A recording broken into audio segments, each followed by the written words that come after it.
There is a thing you need to do. Not right now, obviously. After this. You will definitely do it after this. You have been definitely doing it after things for 11 days. The thing itself has not changed. The deadline has not moved. The difficulty is identical to what it was 11 days ago.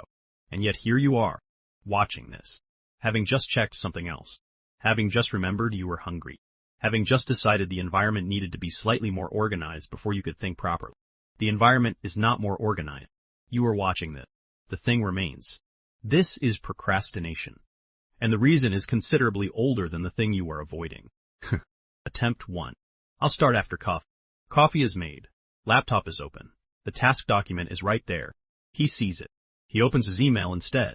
The first email is not urgent. He knows this immediately. He reads it in full anyway, because reading an email is a task with a clear beginning, a clear end, and no uncertain outcome. And his brain has just been given exactly what it needed without him noticing what happened. The second email is even lesser. He reads it in full. The third email was sent to him by mistake. He is not on this team. He has never been on this team. He was copied accidentally by someone who has since corrected the error and forgotten about it entirely. He reads it in full. Here is why. One leading explanation from psychology researchers is that the brain does not avoid tasks because they are hard. The brain avoids tasks because they trigger negative emotion, anxiety, self-doubt, uncertainty about where to start. Any task associated with discomfort gets flagged. The brain moves away from it, toward anything that feels easier. The email was not important. The escape was. Gone. Back to the scene. He has now read 7 emails. 3 of them were not for him. The task document is still open in another tab. He switches to it briefly. Switches back. Opens the email from the team he is not on and rereads a paragraph he did not fully absorb the first time. It is 9:47 a.m. He was going to start at 9. Attempt 2. I'll just check something quickly. The check takes 23 minutes. He is now watching a video about the deepest hole ever dug. He did not search for this. He arrived here through a series of clicks he cannot fully reconstruct. Somewhere between a news article and a comment and a recommended video and another recommended video and another recommended video, he ended up here. At the deepest hole, watching a man explain what happened when they tried to drill to the center of the earth in 1970. He is genuinely interested. This is the problem. Here is why. One leading explanation from behavioral researchers is called temporal discounting. The brain assigns more value to what is happening now than to what will happen later. A deadline 2 weeks away produces almost no urgency because the consequence feels abstract. The video about the deepest hole is real and happening right now. In 200,000 BC, the mammoth in front of you mattered more than the mammoth you might find next Tuesday. The deepest hole is the mammoth in front of you. Gone. Back. The deepest hole video ends. He watches the next recommended video. Then another. It is now 11 a.m. He was going to start at 9. Meanwhile, the Four-Mammoth hunter is hunting mammoths. He has been hunting mammoths since 6 a.m. He did not watch one video first. He did not wait until he felt ready. He has never once wondered why anything blinks. Back. Attempt 3. I'll do it after lunch. Lunch is at 12. Task at 1. It is now 2047 p.m. He is reorganizing his file. Not the files related to the task. All the files. Every file on the entire computer. In alphabetical order. He has found a document called Final, version 3, actual final, that he has no memory of creating. It appears to be a draft of something from 2021. He reads it in full. It is not relevant to anything he is currently doing. He reorganizes it into a folder called Old Stuff May Be Important and feels a small sense of completion. He has now created 4 new folders. None of them contain the task. Here is why. Soviet psychologist Bluma Zeigarnik discovered in 1927 that the brain keeps unfinished tasks in active memory, not background memory, active memory, the kind that interrupts. Every task he is avoiding is running in the background right now, taking up cognitive space. He is not resting by doing the filing. He is running a second job. The second job is maintaining the live list of everything not started. Procrastination does not give the brain a rest. It gives the brain a second job. Gone. Back. The files are now perfectly organized. He feels genuinely accomplished.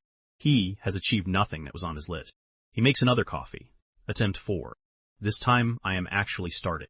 He sits down properly. Good posture. Full glass of water. Phone face down on the desk. He opens the task document. He places his hands on the keyboard. The cursor blinks. He watches it blink. It blinks again. He has now watched the cursor blink for 4 minutes. He has counted approximately 400 blinks. He is currently wondering why cursors blink, whether there is a specific reason, whether it was designed to be calming, or whether it just ended up that way, whether anyone has made a video about this. Damn. Here is why. Researchers at UCLA ran a study using fMRI scans. They showed participants images of themselves, images of strangers, and images of their future selves. The brain's response to images of the future self was neurologically similar to its response to strangers. Not slightly similar, measurably, genuinely similar. Your brain does not process your future self as you, it processes your future self as someone else. A vague person who exists in the abstract and will presumably handle things. He is not avoiding the task, he is delegating it to a stranger who will wake up tomorrow and find everything exactly as it is now. The stranger is him. Tomorrow him is going to have a very bad morning. Gone. Back. He has searched. Why do cursors blink? He is now reading an article about cursors. It is 4:12 p.m.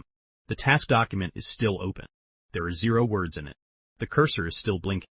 The Four-Mammoth hunter has hunted 4 mammoths today. He is eating. He has not once wondered why anything blinks. He will not wonder this tomorrow either. Cut back. Attempt 5. An email arrives at 4043 p.m. The task is due tomorrow morning at 9 a.m. He starts immediately. Not after one more thing. Not after a quick check. Immediately. Right now. This second. He writes. He focuses. He does the thing that has been on his list for 11 days. He does it with a speed and clarity that was completely available to him 11 days ago and every day since, and at no point required the 11 days of preparation that preceded it. He finishes in 40 minutes. 40 minutes. The task that has been on his list for 11 days took 40 minutes. Here is why. Researchers studying motivation have found that deadline pressure produces a genuine neurochemical reward. The urgency feels activating, slightly exciting. The brain has learned that last-minute completion produces a dopamine release, which means the brain has not just been avoiding the task, it has been engineering the conditions for the feeling it actually wanted.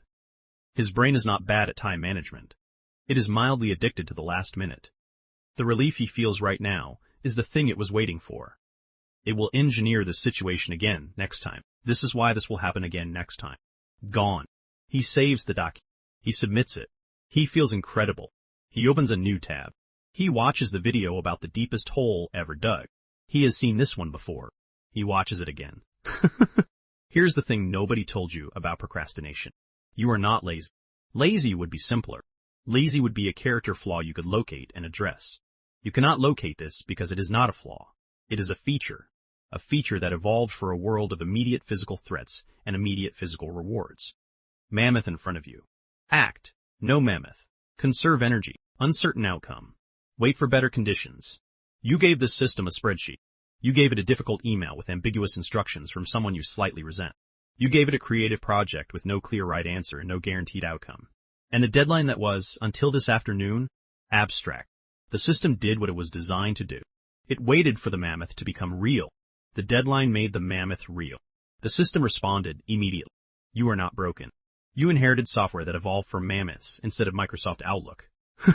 Tomorrow, there will be another task. He knows this. He is already planning what he will do instead. The coffee he will make first. The thing he will just check quickly. The files that will need organizing before he can think properly. The cursor he will watch blink while delegating the whole thing to tomorrow him, who is a stranger, who did not ask for this, who will wake up and find everything exactly as it is now. The Four-Mammoth hunter nods. Not at the procrastination.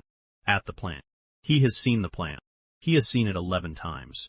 The plan ends the same way every time. The mammoths disappeared. The emails arrive. Your brain never noticed. Hit subscribe.